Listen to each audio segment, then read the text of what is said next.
Zara's three hearts beat in perfect harmony as she watched David tend to their garden on the orbital station. His movements were gentle, careful not to disturb the delicate altarian blooms that most species considered impossible to grow in artificial environments. The way his human hands moved with such precision, such tenderness, made her antennae flutter with affection. She had met David 2 cycles ago at the Intergalactic Cultural Exchange on Kepler 442b. While other humans had been loud, boisterous, telling wild stories of their homeworld's conflicts and adventures, David had sat quietly in the corner, sketching the various alien species with remarkable detail. When she had approached to admire his artwork, he had blushed, actually changed color in his face and stammered, through an introduction, the Valdorian Council had warned her about humans when she first expressed interest in David. Dangerous species, Elder Thix had clicked through his mandibles. They come from a death world. Their entire evolution has been shaped by violence and survival.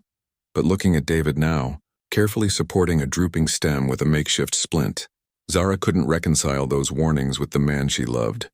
David noticed her watching and smiled. That peculiar human expression that showed his teeth. A gesture that would be threatening from any other predator species, but from him felt warm and safe. "The Meridian orchids are finally taking root," he said, his voice carrying that soft quality she had fallen in love with. "I think the gravitational adjustments we made last week helped." Zara glided over on her tentacle-like lower appendages, her crystalline skin catching the artificial sunlight. At 7 feet tall, she towered over David's modest 6-foot frame, but he never seemed intimidated by her size as other species often were. He looked up at her with those strange, forward-facing predator eyes that somehow conveyed nothing but gentleness. "You have such patience with growing things," she observed, her voice producing the melodic tones her species was known for. "It's not what I expected from your kind." David's expression grew thoughtful as he cleaned soil from his hands. "Most of my species thinks I'm too soft," he admitted. "Back on Earth, they used to say I wouldn't survive a day in the old world. Maybe they're right." Zara's skin shifted to a concerned blue hue. She had learned that humans often spoke in these mysterious references to their past, but David rarely elaborated. "Tell me about the old world," she asked gently. David was quiet for a long moment, looking out through the transparent walls of their agricultural dome at the stars beyond. "Earth wasn't always like the peaceful colonies you see now. For most of our history, my ancestors fought for everything: food, water, territory, survival. We were very good at fighting." He paused, his jaw tightening slightly. "Too good, maybe. But you're not like that," Zara said, reaching out to touch his shoulder with one of her smaller manipulator arms. "You're the gentlest being I've ever known." David leaned into her touch, and she felt that familiar warmth that made her species' equivalent of purring. "The galaxy is peaceful now," he said. "The Galactic Accord keeps everyone safe. There's no need for what we used to be." Their quiet moment was interrupted by an urgent chiming from the communication panel. Zara's skin immediately shifted to an alarmed silver as she recognized the emergency frequency. David straightened, and she noticed something change in his posture, a subtle shift that made him seem more alert, more focused. The holographic display activated, showing the face of Captain Vex, a Centaurian who commanded their sector's peacekeeping force. His usually calm demeanor was replaced by barely controlled panic. "All civilian stations in the Outer Rim. This is an emergency broadcast. The Krillian Empire has broken the Galactic Accord. They've launched a full-scale invasion of the neutral zone. Multiple colonies have already fallen." Zara's skin went completely white with shock. The Krillians were the most feared warrior race in the galaxy. 8-foot-tall reptilian beings with natural armor plating, and a culture built entirely around conquest. They had been bound by the Accord for over a century. "All civilian vessels are ordered to evacuate immediately," Captain Vex continued. "The Krillians are showing no mercy. They're taking no prisoners. Repeat, evacuate immediately." The transmission ended, leaving them in stunned silence. Zara's 3 hearts were beating out of sync now, a sign of extreme distress in her species. Their agricultural station was in the Outer Rim, directly in the path of the invasion. "We need to pack," Zara said, her voice trembling. "The escape pods can reach the inner systems if we leave now," but David wasn't moving. He stood perfectly still, staring at the now dark communication panel. Something was happening to his face. His features were hardening, becoming sharper somehow. When he turned to look at her, Zara was startled by what she saw in his eyes. The gentleness was still there, but underneath it was something else, something cold and calculating that she had never seen before. "David?" she whispered. He was quiet for a long moment, his hands clenching and unclenching at his sides. "How many other stations are out here?" he asked, his voice different now, harder, more focused. "Dozens," Zara replied, confused by the question. "Mining operations, research stations, colonial outposts. Mostly families and civilians." David nodded slowly, his jaw set in a way that made her nervous. "And the nearest military response?" 3 days away, minimum. "David, we need to leave. Now." But instead of moving toward their living quarters to pack, David walked to the communication panel and began typing commands with rapid, precise movements. "I'm sending a message to Earth Command," he said. "Earth Command?" Zara's confusion deepened. "But humans aren't part of the military alliance. The Accord classified your species as non-combatant after the peace treaties." David's laugh was harsh and unlike any sound she had ever heard him make. "Non-combatant, right." He finished typing and turned to face her. "Zara, I need you to understand something.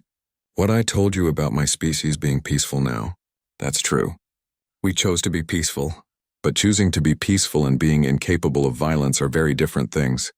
The way he said it made her skin shift to a deep purple, a color that indicated fear in her species. "What are you saying?"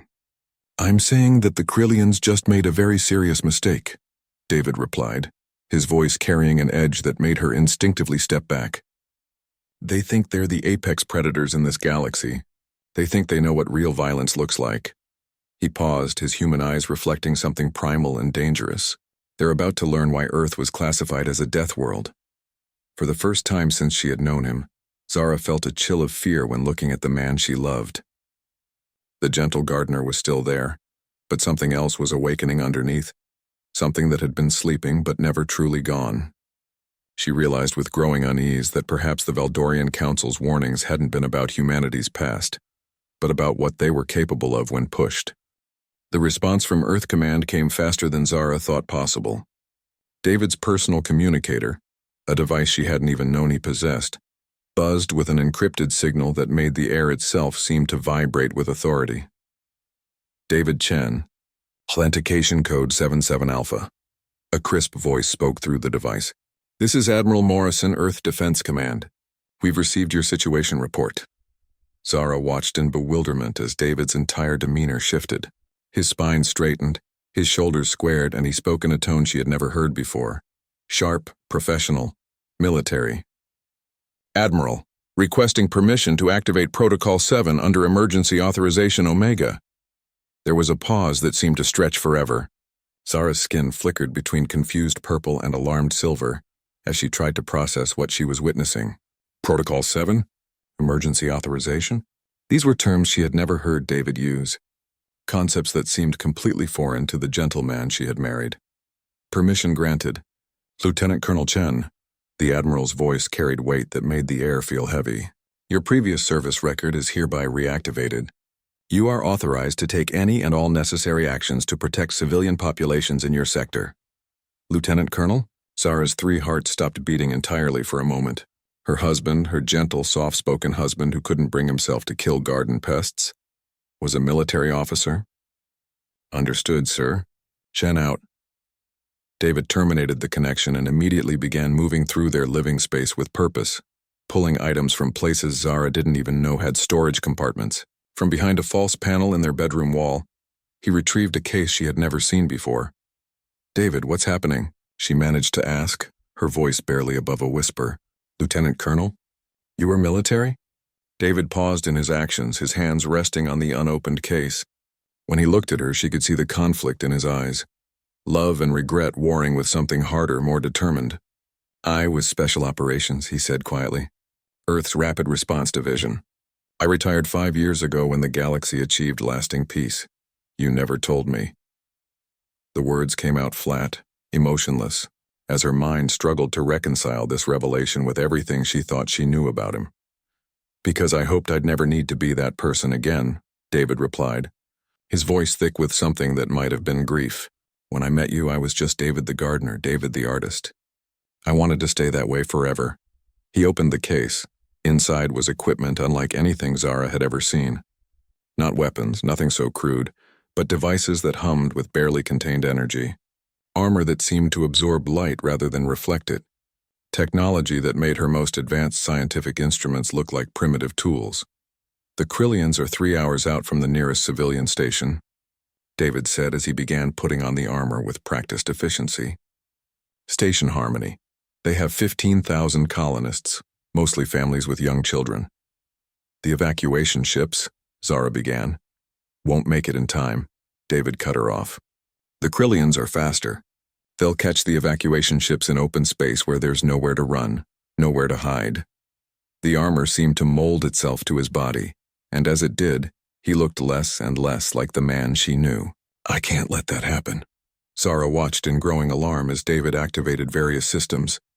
Displays lit up around their station, showing tactical information that scrolled too fast for her to read. What can one human do against an entire Krillian battle fleet? She asked desperately. David's smile was nothing like the gentle expression she was used to. This one was sharp, predatory, and it made her instinctively take a step back. You'd be surprised what one human can do when they stop pretending to be civilized. He moved to their navigation console and began inputting coordinates. I'm setting our station on a course for the asteroid field near Harmony Station. You need to take the emergency pod and head for the inner systems. I'm not leaving you, Zara said firmly, though her skin was showing every color of distress her species could produce. Zara, what I'm about to do... David stopped, running a hand through his hair in the first gesture she recognized as purely him. The things I'm going to have to become to stop them, you don't want to see that. No one should have to see that. I married you, she said, surprising herself with the steadiness of her voice. All of you, even the parts you've kept hidden. David stared at her for a long moment, something unreadable in his expression. Finally, he nodded. Then you need to understand something about humans. We're not the only species that evolved from predators, but we might be the only ones that got good at it because we had to hunt other predators. He activated the station's movement systems, and Zara felt the subtle shift as they began accelerating toward the asteroid field. Every human child learns about the old days in school, David continued, his hands dancing across control panels with the efficiency of someone who had done this many times before. We learn about the wars, the struggles, the times when survival meant becoming something terrible. We're taught about it so we never forget what we're capable of, and so we never have to become that again. But you are becoming that, Zara observed, watching him work. Because 27,000 civilians are about to die if I don't, David replied grimly. The Krillians think they understand violence because they've built their entire culture around honorable combat. They think they're the apex predators of the galaxy. The main display activated, showing the incoming Krillian fleet, 12 massive battle cruisers, each one capable of reducing a planet to rubble. They moved in perfect formation, confident in their superiority. But they've never fought humans, David continued, his voice taking on an edge that made Zara's skin crawl. They've never faced a species that learned to survive by hunting things bigger and stronger than themselves. They don't understand the difference between being a predator and being a survivor. He pulled up another display showing the asteroid field they were approaching. To Zara, it looked like a random collection of space rocks, but as David highlighted various asteroids, she began to see patterns, vectors, calculations, a complex web of physics and timing that hurt her head to contemplate. The Krillians have honor codes, David said, almost conversationally, as he began arming systems she hadn't known their civilian station possessed. They believe in fair fights and meeting their enemies head-on. They'll announce themselves before attacking. They'll give Harmony Station time to surrender. That's honorable of them, Zara said uncertainly. David's laugh was cold and mechanical. Honor is a luxury for species that can afford it.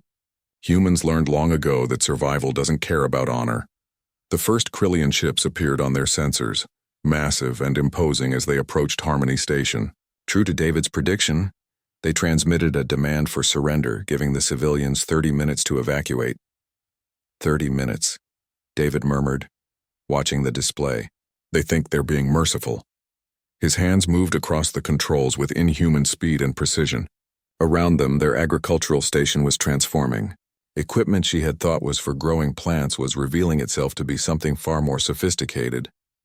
The gentleman who had tenderly cared for orchids was gone, replaced by something that moved like a machine built for a single purpose. "David," Zara whispered, finally understanding why she felt so afraid. "What were you before you became a gardener?"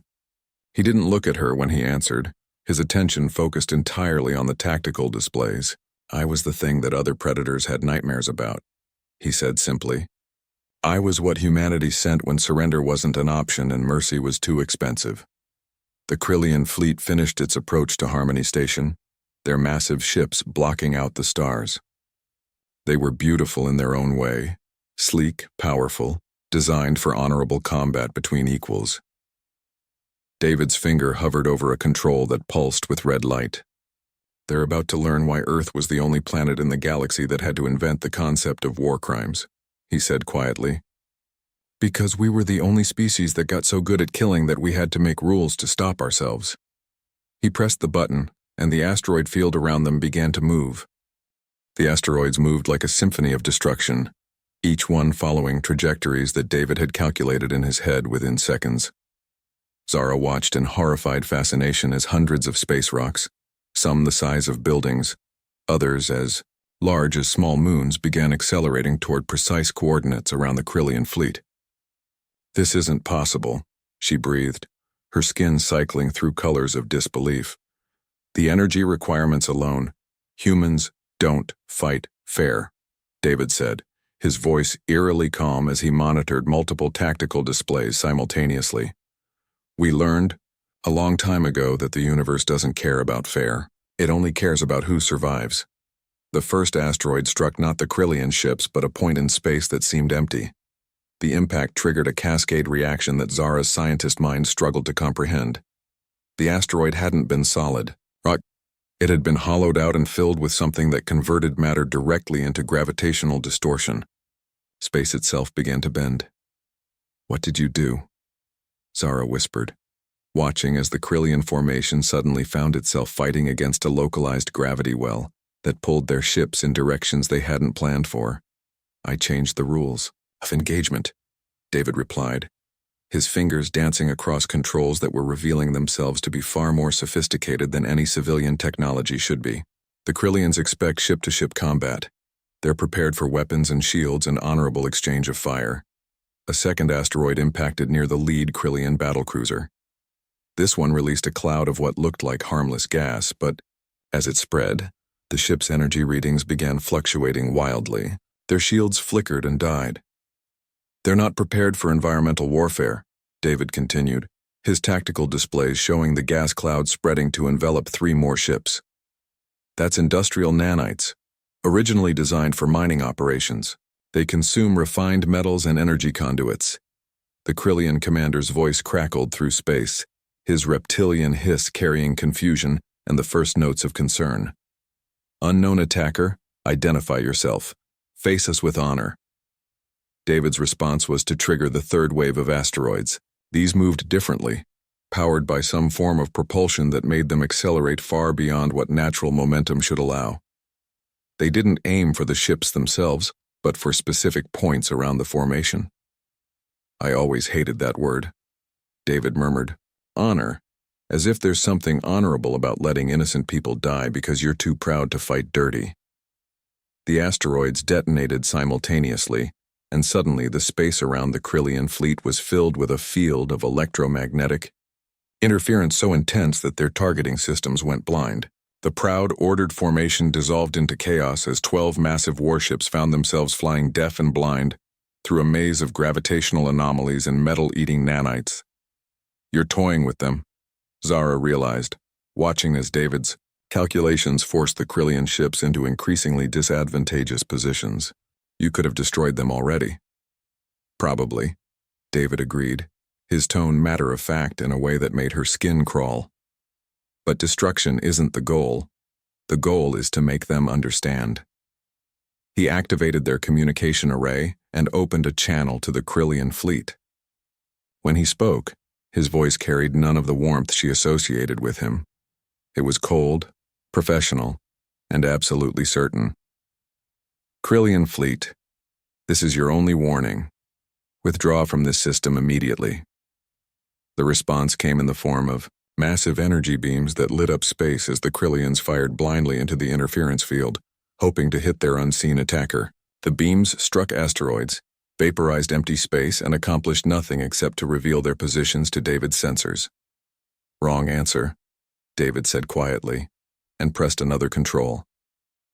What happened next made Zara understand why other species feared humans. The asteroids that had been moving in seemingly random patterns suddenly revealed their true purpose. They hadn't been weapons, they had been components of a massive trap that David had been constructing around the Krillian fleet. The gravity wells activated in sequence, creating a web of distorted spacetime that caught the Krillian ships like insects in a web. Their massive hulls, designed to withstand the firepower of enemy fleets, groaned and buckled as they were stretched and compressed by forces that no armor could protect against. "This is impossible." The Krillian commander's voice was strained now, fear creeping into his reptilian tones. "No species possesses this technology." "You're right," David replied, his voice carrying a terrifying gentleness. "No species does, but humans aren't like other species. We don't fight with technology, we fight with imagination." He gestured to his displays, showing Zara how each component of his trap had been improvised from civilian equipment. Agricultural processors converted into gravitational distortion generators. Mining nanites repurposed for ship system consumption. Navigation beacons turned into targeting arrays for kinetic bombardment.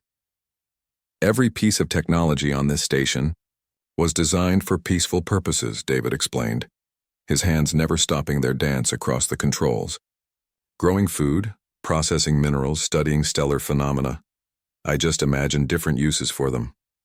The Krillian ships were trying to break free from the gravitational web, their engines straining against forces that pulled them in 12 different directions simultaneously. Several smaller vessels were already showing structural damage as their hulls began to buckle. "You're going to kill them all?" Zara said, not sure if she was horrified or amazed. "No," David replied, and for the first time since this began, she heard a hint of the gentle man she loved. "I'm going to give them a choice." He opened the communication channel again. "Krillian Commander, your ships are caught in a gravitational matrix of my design. I can collapse it at any time and watch your hulls compress into spheres of superdense matter. Or you can listen to what I have to say." The response took several long moments. When it came, the Krillian commander's voice had lost all of its arrogance. We are listening." "Good. Your fleet came here to conquer civilian populations, families, children, people who have never done you any harm." David's voice remained calm, conversational, but somehow that made it more terrifying. "You believe this is acceptable because you are stronger than they are." One of the Krillian ships tried to fire its engines at full power, attempting to break free from the gravitational web. David casually adjusted one of his controls, and the ship found itself spun like a top, its crew undoubtedly thrown against bulkheads as their artificial gravity failed to compensate. "I want you to understand something about strength," David continued, as if nothing had happened. "You think strength means bigger ships, heavier armor, more powerful weapons. But human strength is different. Human strength means being able to turn a peaceful agricultural station into a weapon that can disable your entire fleet using nothing but farming equipment and imagination." He paused, letting that sink in before continuing. "Now you have a choice. You can withdraw from this system and return to your own space, and I'll release you unharmed. Or you can continue your attack on civilian populations, and I'll show you what human creativity can accomplish when we stop being gentle. And if we withdraw?"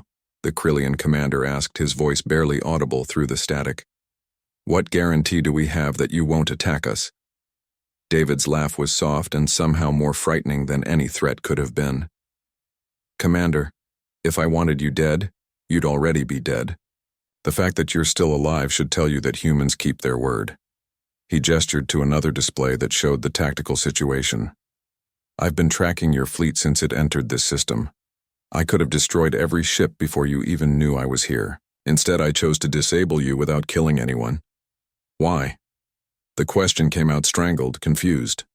"Because unlike your species, humans understand the difference between being able to kill and choosing to kill," David replied. We became the most dangerous predators in the galaxy because we learned how to choose when not to be predators. Zara watched her husband's face as he spoke, and she saw something that made her understand why she had fallen in love with him. Even now, even while demonstrating the terrifying capabilities of his species, he was still choosing mercy. The monster and the gardener weren't separate people. They were the same person choosing which aspect of himself to show to the world. "You have 30 seconds to decide," David said quietly. "Withdraw or discover what happens when humans stop being civilized." The silence stretched for 29 seconds. Zara counted each one, watching her husband's face remain perfectly calm while his finger hovered over controls that could turn the most feared warrior race in the galaxy into cosmic dust. She realized that David wasn't bluffing. He was simply giving them time to make the right choice before he made it for them. We withdraw," the Krillian commander finally transmitted, his voice carrying a defeat that seemed to cut deeper than any physical wound could. "All ships disengage. Set course for home space." David's hands moved across his controls with the same gentle precision he used when tending his garden. The gravitational web began to unwind, releasing the Krillian ships from their invisible prison. As each vessel regained its freedom, their engines immediately fired at full power, carrying them away from the human who had effortlessly trapped their entire fleet. "Wise choice," David transmitted to the retreating fleet. His voice had returned to its normal, gentle tone, as if he hadn't just demonstrated the ability to reshape the fundamental forces of physics with mining equipment and creativity. "Safe travels, Commander." As the last Krillian ship disappeared into hyperspace, David began shutting down his improvised weapon systems. The asteroids slowly returned to their natural orbits. The gravitational distortions faded away, and their agricultural station resumed its innocent appearance as a simple civilian outpost. But Zara couldn't forget what she had just witnessed. Her husband moved through the shutdown procedures with the same methodical care he used for everything else. But now she understood the true depth of that methodical nature. It wasn't just attentiveness. It was the practiced efficiency of someone who had done terrible things so many times that they had become routine. "David," she said quietly, her skin shifting to a pale blue that indicated confusion and concern among her species. "How many times have you done something like this before?" He paused in his work, his hands resting on the control panel as he considered her question. "During my active service? 47 separate engagements. I was very good at my job. Your job was fighting entire fleets by yourself. My job was protecting civilians by any means necessary," David corrected, his voice carrying a weight that spoke of old pain. "The methods were flexible." She watched him complete the shutdown sequence, transforming their station back into the peaceful home she thought she knew. But now every piece of equipment looked different to her. The hydroponic processors that grew their food could be converted into gravitational weapons. The mineral analyzers could become components for exotic matter generation. Even their simple communication array had capabilities she had never suspected. "How much of this station is what it appears to be?" she asked. David's smile was rueful. "All of it. Everything here really is designed for agricultural research and civilian life. That's what makes it so dangerous." He moved to the viewing port and looked out at the stars where the Krillian fleet had been. When humans were developing interstellar technology, we had to make a choice. We could build warships like every other species, specialized vessels designed only for combat, or we could build ships that could become warships if necessary. And you chose the second option. "We chose survival," David replied. "Human engineering doesn't believe in single-purpose tools. Every piece of technology we create can be adapted, modified, repurposed for whatever situation we encounter. It's how we think." Zara moved to stand beside him, her tall frame casting a shadow across his smaller form. "Is that why the Galactic Accord classified humans as non-combatants? Because you're too dangerous to be allowed in military roles?" David was quiet for a long moment. When he spoke, his voice carried a sadness that made her heart ache. The other species realized that if humans were officially part of the galactic military, there would be no point in anyone else having an army. "We don't just win conflicts, we solve them permanently. Like you just did." "Exactly like I just did," David agreed. "The Krillians won't attack civilian populations again. Not because I destroyed their fleet, but because I demonstrated that humans can turn anything into a weapon." They'll spend the rest of their existence wondering what other impossible threats we might create from harmless-looking technology. He turned to face her, and she saw the conflict in his eyes. Pride at having protected innocent lives warring with regret at having to reveal his true nature. "This is why I retired, Zara. This is why I became a gardener.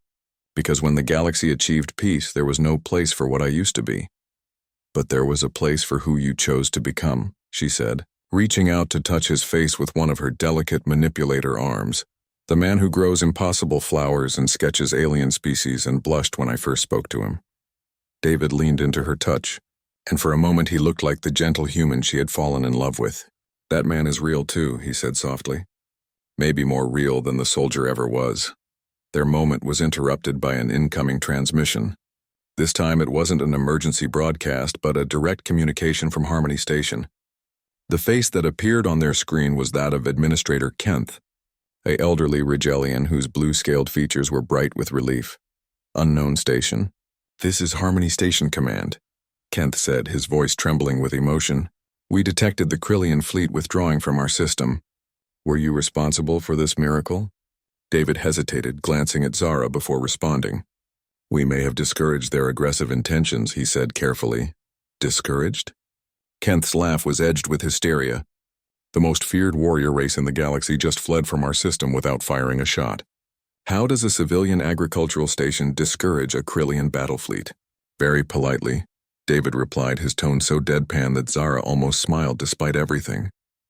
"We simply explained that attacking civilians would be inadvisable."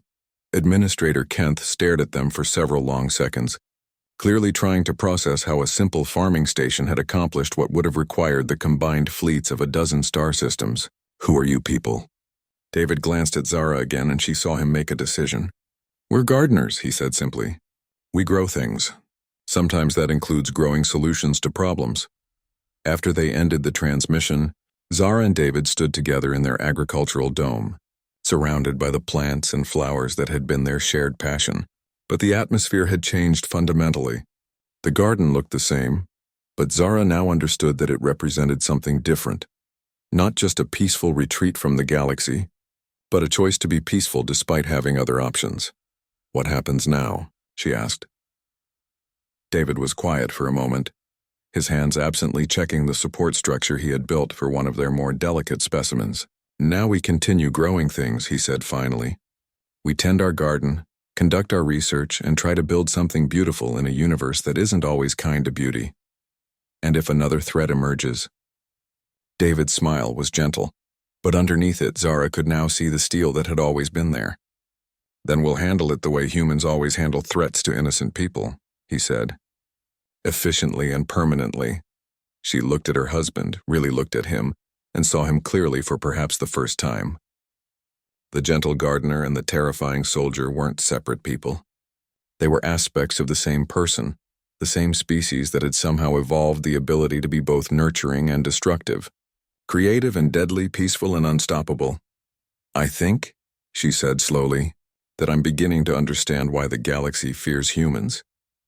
"Good," David replied, his attention returning to his plants. "But more importantly, do you understand why we choose to grow flowers instead of weapons?" Zara watched him work, his hands gentle and sure as he tended to living things that trusted him to help them flourish.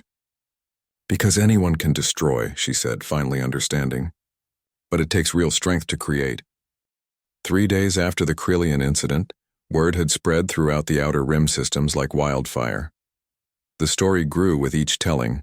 A single human on an agricultural station had somehow defeated an entire Krillian battle fleet without firing a shot. Some versions claimed he had opened portals to black holes. Others insisted he had turned asteroids into guided missiles. The truth, Zara reflected, was somehow both simpler and more terrifying than any of the rumors. David continued his daily routines as if nothing had changed. He watered the Meridian orchids, adjusted the nutrient levels for their experimental crops, and worked on his sketches of local stellar phenomena. But Zara noticed differences now. The way his eyes constantly tracked movement around their station, how he unconsciously positioned himself between her and potential threats, the subtle tension in his posture that spoke of someone always ready to react. Their peaceful morning was interrupted by the arrival of an unscheduled transport ship. The vessel was sleek, expensive, and bore the diplomatic markings of the Galactic Council. As it docked with their station, Zara felt her skin shift to an apprehensive yellow. "Expecting anyone?"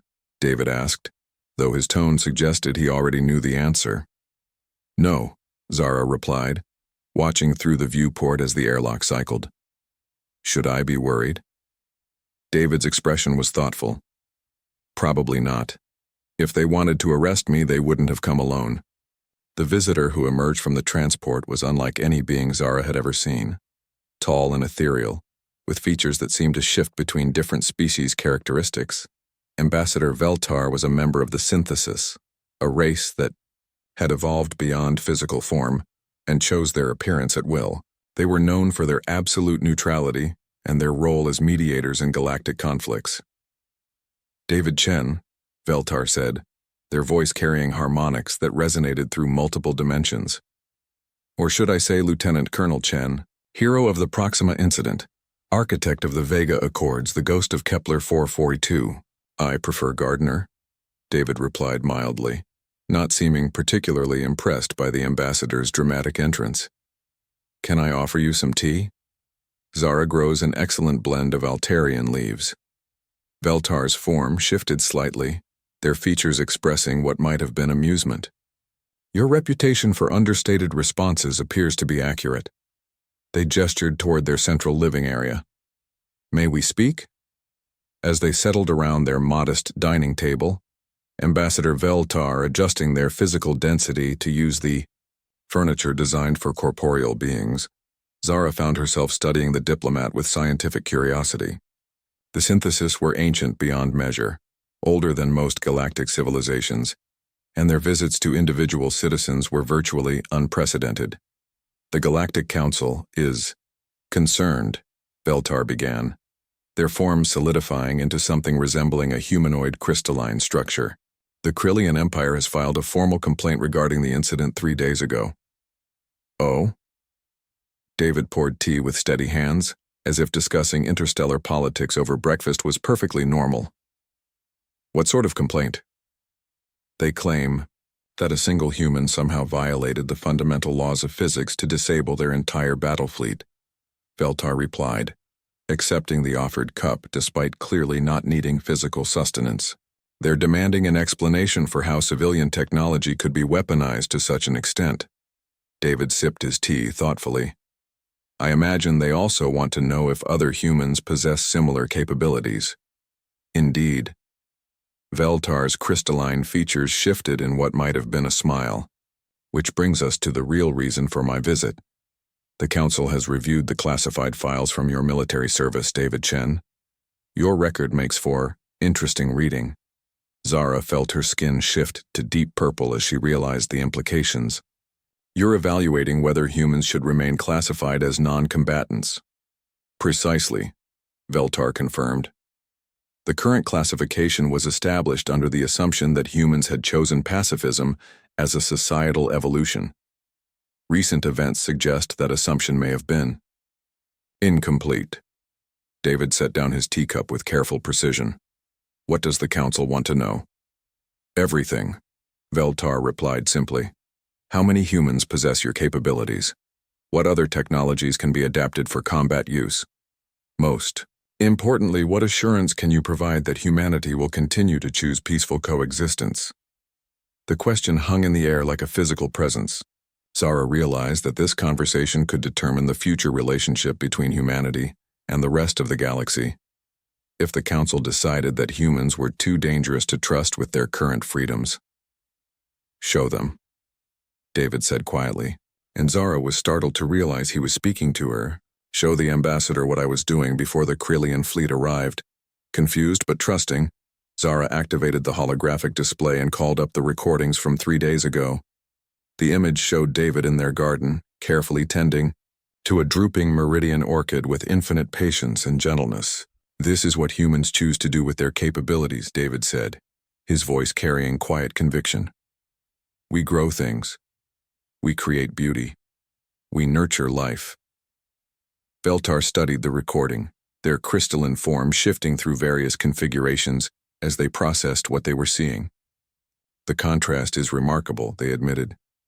The same hands that can improvise weapons from agricultural equipment also tend to flowers with extraordinary care. Because they're the same skill, David explained. Human survival instinct doesn't just apply to violence, it applies to everything. We look at any situation and immediately begin calculating how to make it work better. Sometimes that means turning mining equipment into gravitational weapons. Sometimes it means figuring out how to make alien flowers bloom in artificial gravity.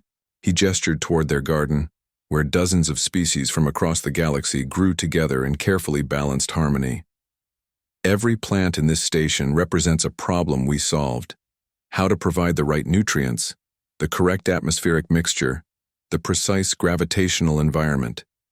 We adapt, we innovate, we make things work. The Krillians called what you did impossible, Veltar observed. For them, maybe, David replied. They think in terms of design solutions, ships built for combat, weapons created for specific purposes. Humans think in terms of adapted solutions. We take what we have and make it do what we need.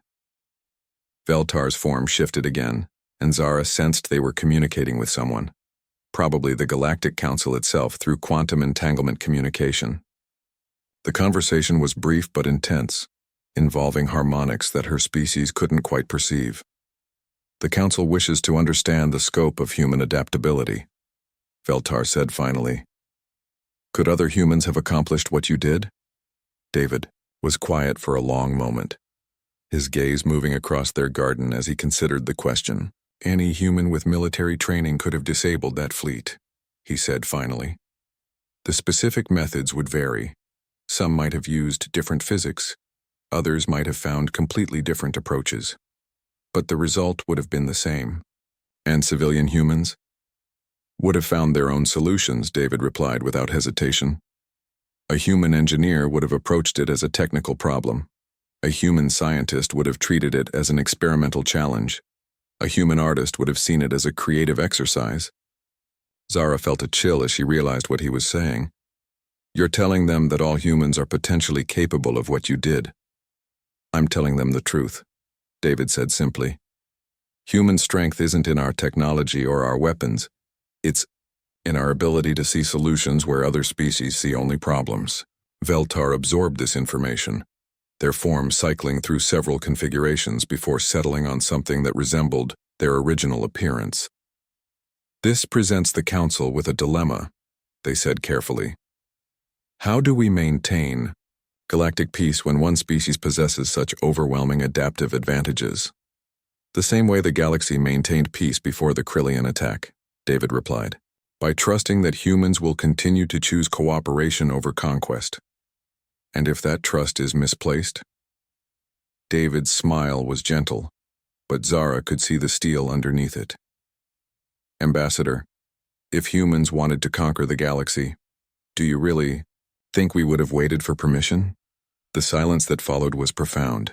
Veltar's crystalline features shifted through what seemed like dozens of emotional configurations before settling on something that might have been thoughtful acceptance. The Council will need to deliberate, they said finally.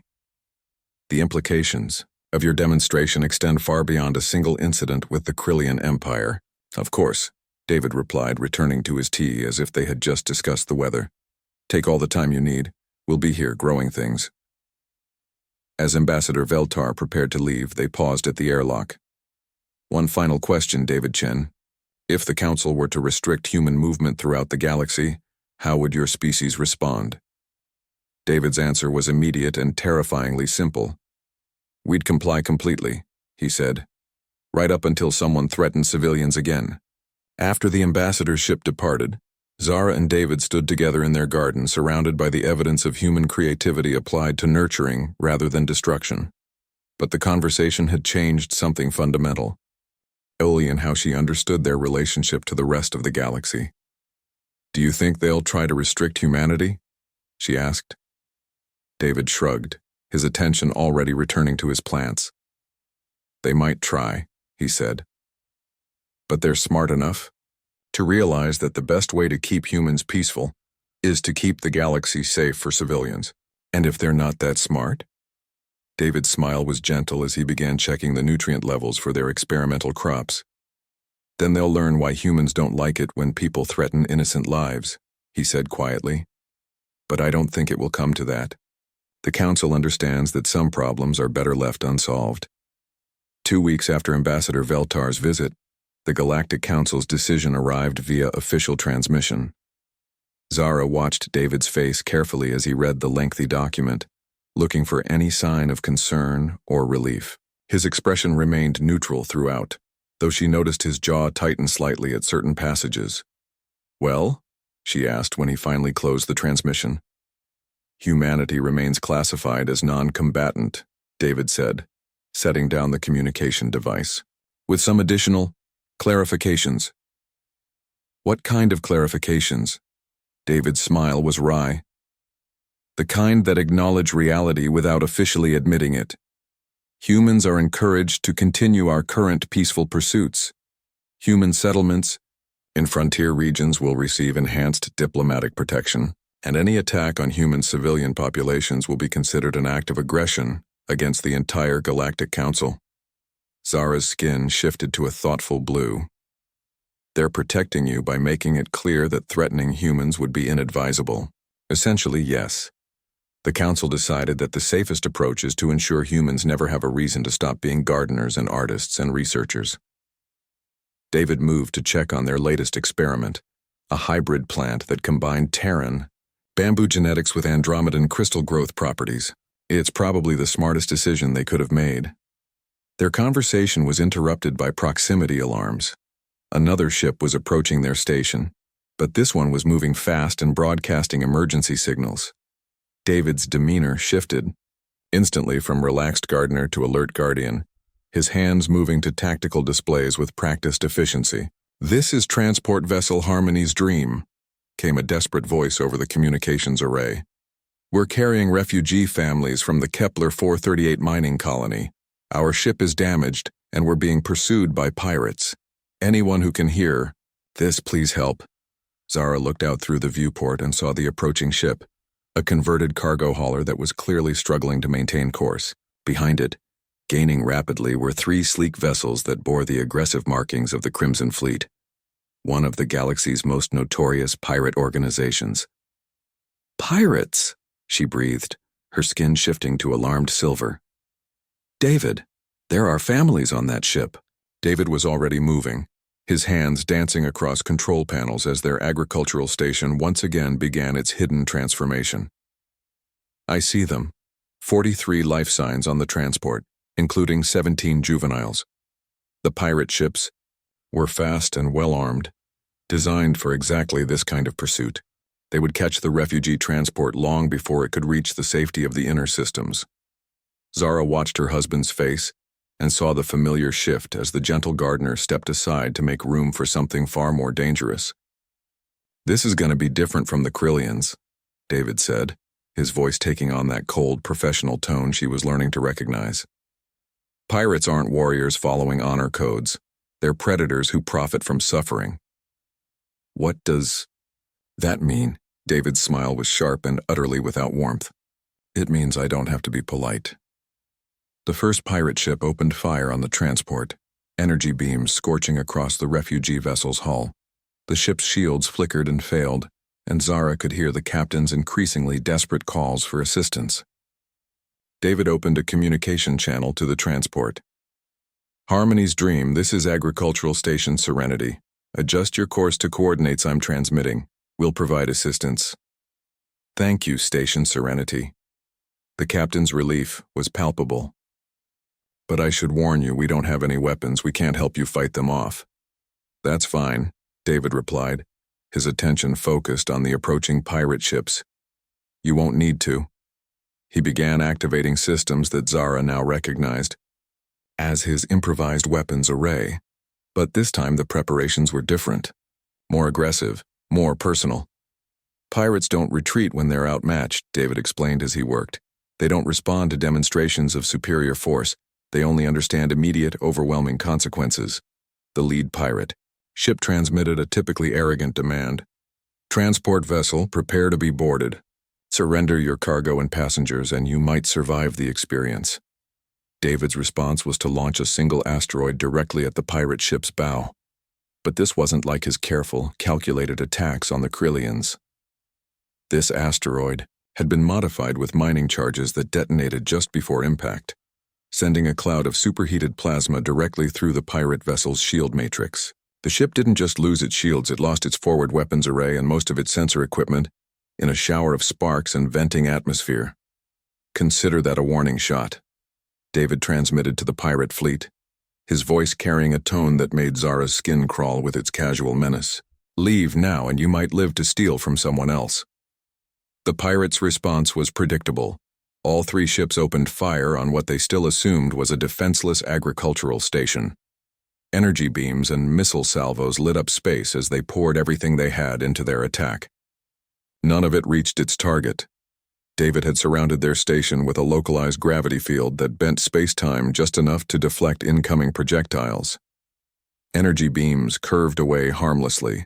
Missiles found themselves redirected back toward their launch points, and the pirates suddenly found themselves under attack by their own weapons. Impossible, one of the pirate captains snarled. What kind of technology is this? The kind that turns pirates into space debris, David replied conversationally.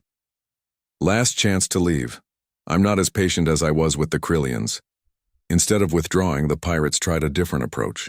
They spread out, attempting to surround the station and attack from multiple angles simultaneously. It was a sound tactical decision against most enemies. It was exactly the wrong thing to do against a human. David's fingers moved across his controls with inhuman speed, and suddenly the space around the pirate ships was filled with kinetic projectiles, asteroids moving at velocities that should have been impossible to achieve. But these weren't random shots. Each asteroid was precisely targeted, not to destroy the ships but to disable specific systems. The first ship lost its engines, the second lost its weapons, the third lost its life support systems. You have approximately 7 minutes of emergency oxygen, David informed the pirates, his voice carrying no emotion whatsoever. I suggest you use that time to signal for rescue from your colleagues. You can't just leave us to die, one of the pirates protested. I'm not leaving you to die, David corrected. I'm giving you the same choice you give your victims. Figure out how to survive on your own.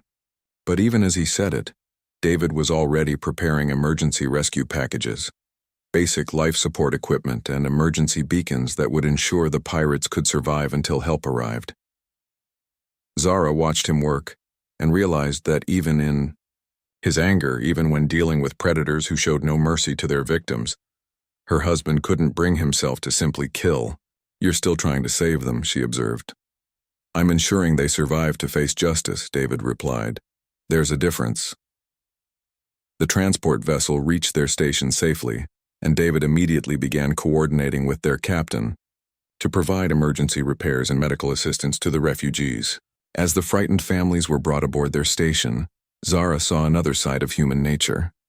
The same species that could casually disable pirate fleets also possessed an overwhelming drive to protect and nurture those in need.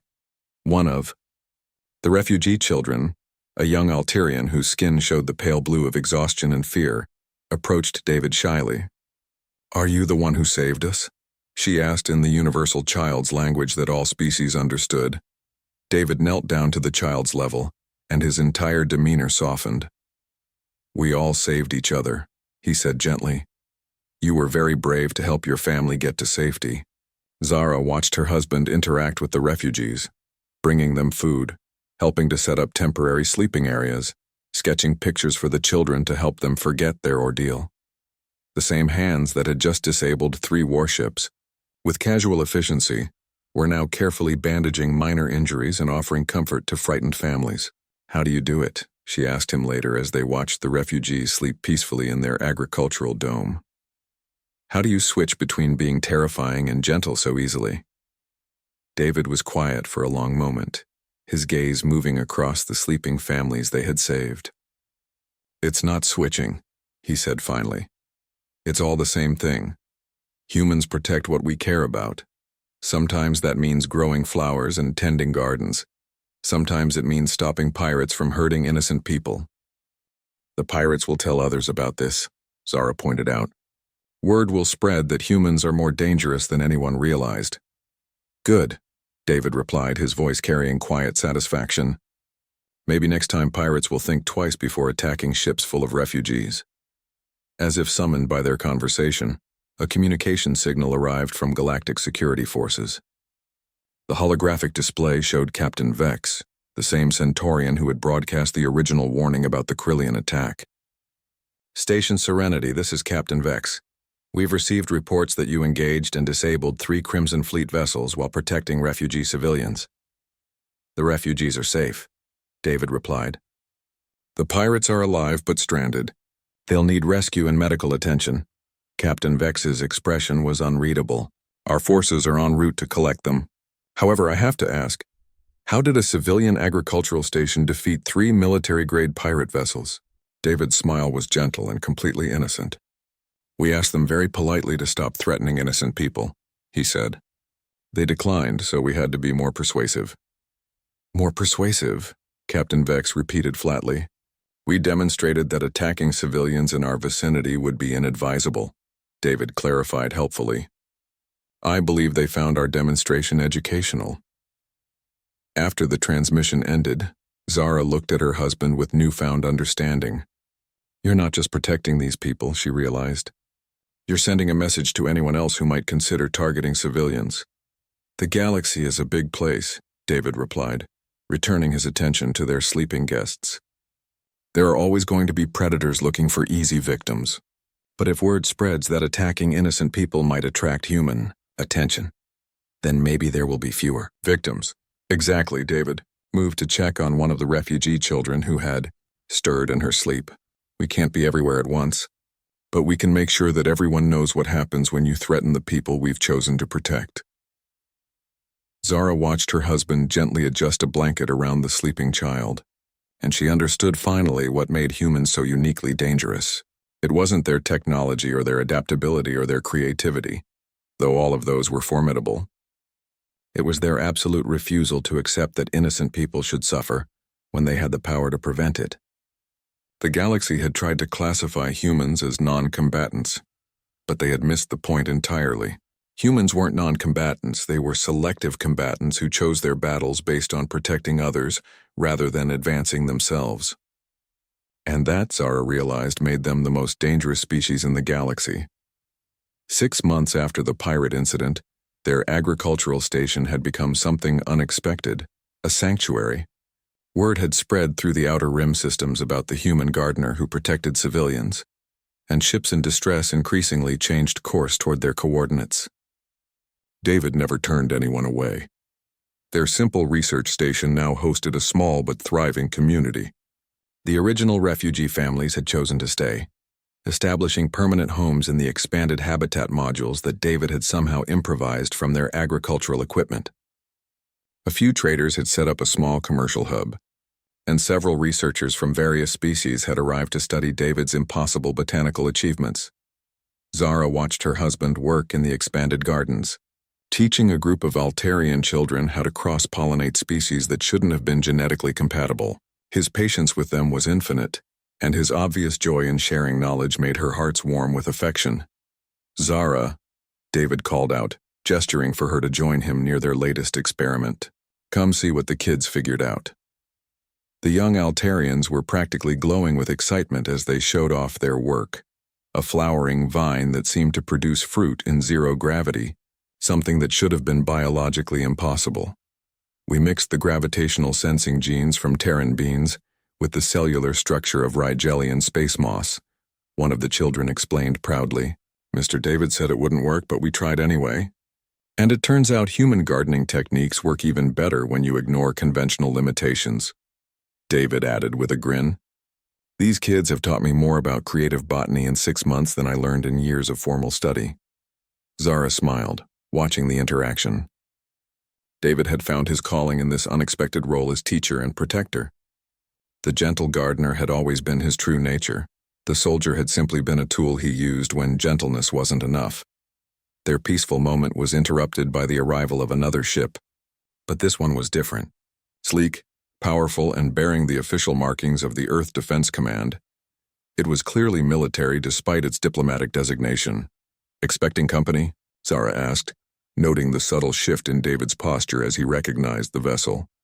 "Not exactly," David replied, his voice carrying a hint of wariness. "That's Admiral Morrison's personal transport." The admiral who had authorized David's actions against the Krillians was requesting permission to board their station. David granted it, but Zara noticed he sent the children back to their families and quietly activated several of his defensive systems. Admiral Morrison was exactly what Zara had expected from a senior human military officer, efficient, alert, and carrying an aura of absolute competence. What she hadn't expected was the warmth in his eyes when he greeted David. "David," the admiral said, clasping David's hand in the human greeting gesture. "You look well. Retirement suits you." "Admiral," David replied with genuine affection, "to what do I owe the pleasure?" "Earth Command has been monitoring your activities out here," Morrison said, his tone carefully neutral. "Protecting refugees, stopping pirates, turning a simple agricultural station into the most secure civilian facility in the Outer Rim. It's impressive work." "I'm just gardening," David said mildly. "Sometimes the garden needs protection from pests." Admiral Morrison's laugh was sharp with understanding. "Pests, right." He gestured toward the viewing area. "May we speak privately?" As they moved to a quiet corner of the station, Zara found herself torn between giving them privacy and her desire to understand what was happening. David solved her dilemma by gesturing for her to join them. "Whatever you need to say to me, you can say in front of my wife," he said simply. Admiral Morrison nodded approvingly. "Earth Command has received a formal request from the Galactic Council," he began.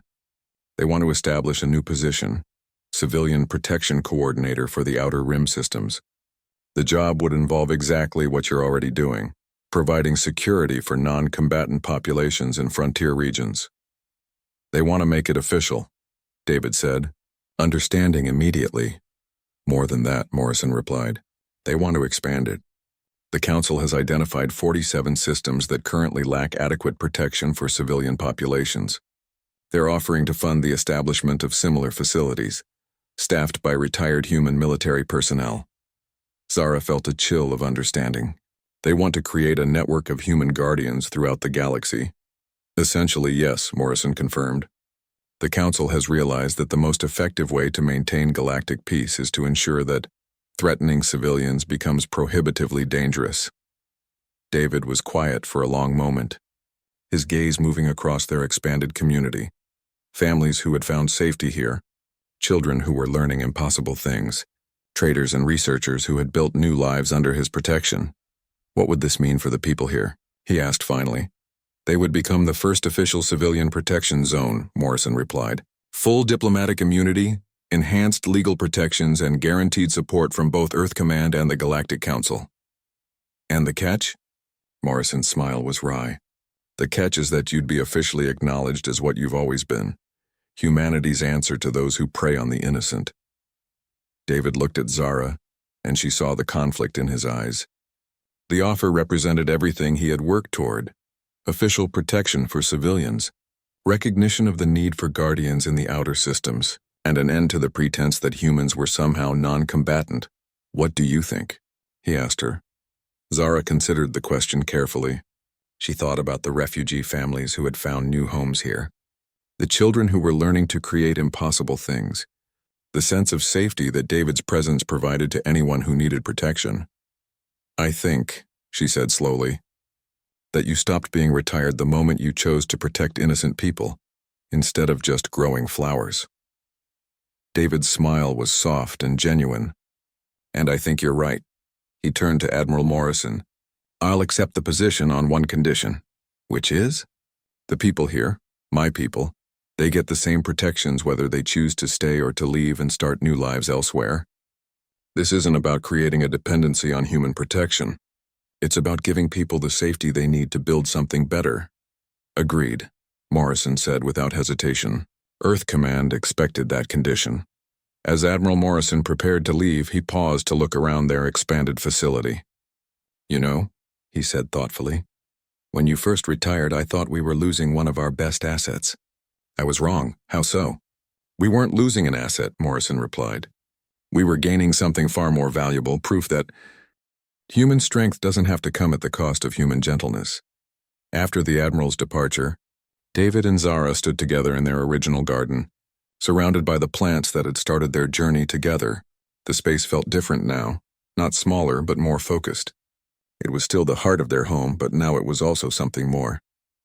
"So," Zara said, her skin shifting to a pleased golden hue, "Civilian Protection Coordinator. It has a nice ring to it." "It's just a title," David replied, his hands automatically checking the health of their original Meridian orchids. "The job is the same, taking care of growing things." "Including growing a new kind of galactic community?" "Including that," David agreed. He paused in his work to look at her seriously. "Are you sure about this? Once it's official, there's no going back to being anonymous gardeners on a quiet research station." Zara looked around at their expanded community, at the families who had found safety here, the children who were learning to create impossible things, the traders and researchers who had built new lives under David's protection. She thought about the galaxy beyond their station, full of people who needed protection and guidance and the simple assurance that someone would stand between them and those who would do them harm. "David," she said, reaching out to touch his face with one of her delicate manipulator arms. "I married a human thinking he was gentle. I was right, you are gentle. But I also learned that human gentleness isn't weakness. It's strength choosing to be kind." David leaned into her touch and she felt that familiar warmth that made her species equivalent of purring. "And now? Now I know what humanity is truly capable of," Zara replied, her skin shifting through colors of deep affection and certainty. "You're capable of turning the most dangerous predators in the galaxy into gardeners and teachers and protectors. You're capable of making the universe itself a safer place for everyone who just wants to live in peace." She gestured toward their community, where human and alien children played together while their parents worked on projects that would have been considered impossible, before humans showed them new ways to think about old problems. "This is what humanity is truly capable of," she said, "not just protecting innocent people but showing them how to build something better, not just stopping threats but creating a galaxy where those threats become irrelevant." David's smile was the same gentle expression that had made her fall in love with him, but now she understood the strength that made it possible. "So we're really doing this?" "We're really doing this," Zara confirmed. All of us together, as if summoned by their conversation. Their communicator chimed with an incoming message from one of the outer systems, another colony requesting assistance. Another group of innocent people who needed protection and guidance and the simple assurance that someone would stand between them and harm. David accepted the message with the same gentle efficiency he used for everything else, already calculating how to help people he had never met, who were facing challenges he didn't yet understand. Zara watched her husband work and realized that she finally understood what made humans so unique in the galaxy. It wasn't their technology or their adaptability or their capacity for violence. It was their absolute refusal to accept that problems couldn't be solved if you were creative enough, patient enough, and determined enough to keep trying until you found a way. They turned gardens into weapons when they needed to protect people. They turned weapons back into gardens when the protection was no longer needed. And they did both with the same gentle determination to make things grow. That, she realized, was what humanity was truly capable of, turning anything into exactly what the universe needed it to be. As long as there were innocent people who needed protecting and growing things that needed tending. It was, she thought as she watched David begin planning their next rescue mission. Exactly the kind of impossible thing that humans specialized in making possible.